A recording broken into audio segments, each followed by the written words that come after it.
আসসালামু আলাইকুম বন্ধুরা, চলে আসলাম মায়ের রান্নাঘরে। আশা করি আপনারা ভালো আছেন। আলহামদুলিল্লাহ আমিও ভালো আছি। আজকে রান্না করব হলো শিং মাছ দিয়ে টমেটো দিয়ে ঝোল পাক করব। দেখেন কিভাবে করি। প্যান বসাই দিছি, এখন চুলা জ্বালা দিব, তেল দিয়ে দিব, তেল দিয়ে দিলাম,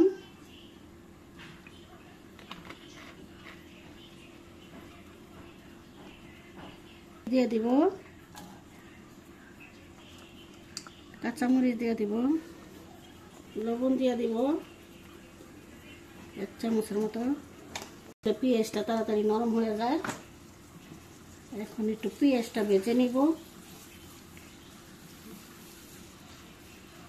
পেঁয়াজটা একটু ভাজা হোক। এখন আমার পেঁয়াজটা প্রায় ভাজা হয়ে গেছে, এত লাল করে ভাজবো না। এখন টমেটো দিয়ে দিব। আগে জলদি পানি দিব না, টমেটোর থেকে পানি উঠবে, এটা দিয়ে কষাই নিব।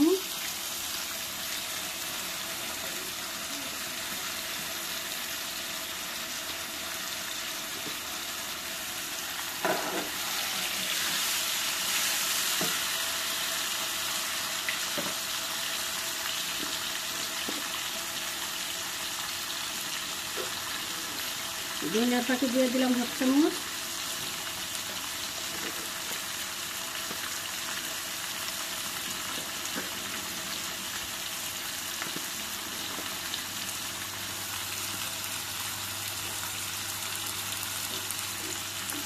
হলুদের পাতা দিয়ে দিলাম 1 চামচ।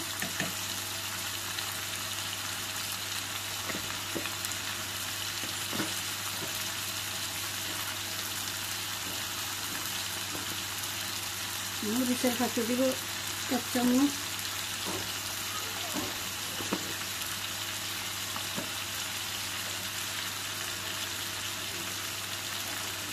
সামান্য একটু আদা রসুন বাটা দিব 1 চামচের মতো।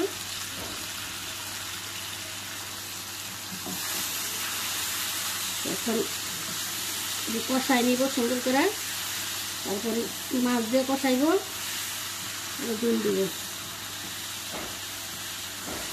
ঢেকে দিব।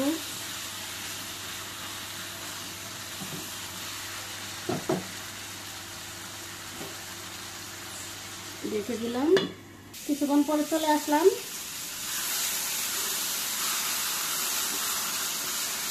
এখনো কষানো হয় নাই, আর একটু করবো।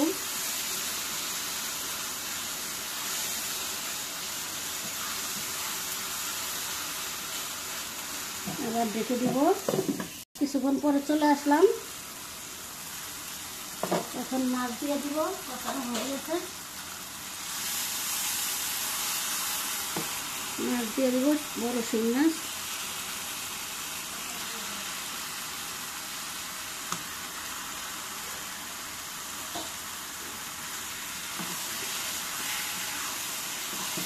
মাছ দিয়ে বেশি কষাবো না, করতে রাখবো।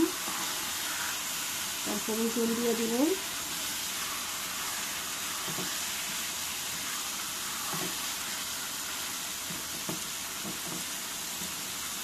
এখন ঝুল দিয়ে দিব।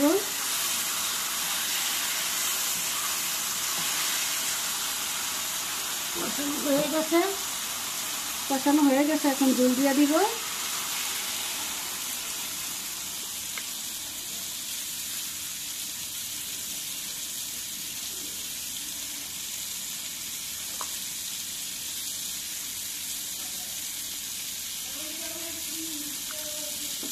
এখন ঢেকে দিব। পরে চলে আসলাম। এখন একটু লাড়া দিয়ে দিব। এখনো হয় না, আর একটু জলটা কমবো।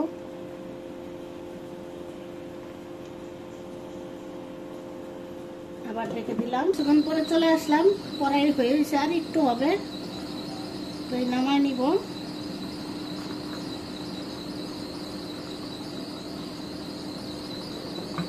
তরকারি হয়ে গেছে, চুলা নিভাই দিব। দেখুন বন্ধুরা, আমাদের শিং মাছের ঝোল রান্না শেষ। কালারটা কত সুন্দর হয়েছে। এভাবে রান্না করে খেয়ে দেখবেন, অনেক ভালো লাগে। আমাদের ভিডিওটি যদি আপনাদের ভালো লাগে থাকে, অবশ্যই লাইক শেয়ার সাবস্ক্রাইব করবেন। আবার কোনো নতুন ভিডিও নিয়ে আপনাদের সামনে হাজির হব।